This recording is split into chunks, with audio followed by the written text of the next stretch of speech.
Siapa yang otak dia selalu overthinking, selalu bising, selalu blank, mood selalu down, jom dengar ni. Sebenarnya As baru start guna Nextbio. Nextbio ni satu produk yang ada Tryobiotics. Memang tak ada lagi tempat lain.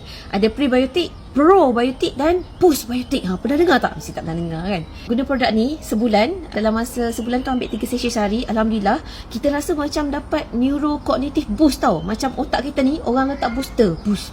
Terus kita boleh jadi macam budak genius tak? Tahu tak macam mana budak genius? Lebih kurang macam tu lah, Masya Allah. Yang paling perasan adalah otak kita kurang serabut, kurang overwhelmed. Dan kita rasa kita punya mental lebih clarity, lebih clear. Disebabkan itu, kepala kita dapat banyak sangat ilham.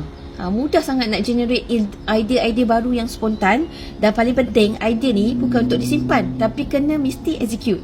So dengan Nextbio ni, memang kita dapat rasa idea spontan banyak keluar dan kita boleh execute terus into action plan.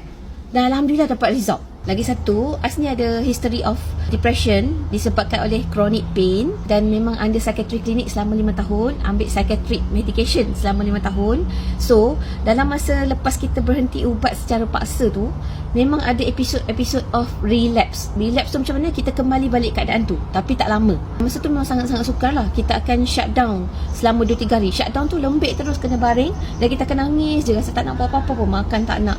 Dan kalau nak keluar balik dari situasi tu, perlukan masa seminggu. Ni lepas yang kita kata kita dah makin okey lah, memang dia akan ada relapse. Baru ni kita ada ujian besar sikit, ayah jatuh sakit. Tiba-tiba kita kena anxiety dengan panic attack. So anxiety dengan panic attack ni pernah terjadi masa kita membesarkan anak-anak special needs dulu. Masa tu memang down terus, tapi Alhamdulillah masa tu juga kita start Nextbio. Memang immediately mood kita jadi grounded dan tenang. Lepas tu, brain activity ni rasa on sangat. Rasa lebih fokus, rasa clear dan cepat sangat nak proses maklumat. Pernah tak orang duk cerita-cerita kat kita pun, apa dia? Macam mana? Brain fog tu. Lepas tu yang paling best, walaupun kita tidur sekejap je, kita experience deep sleep yang sangat best.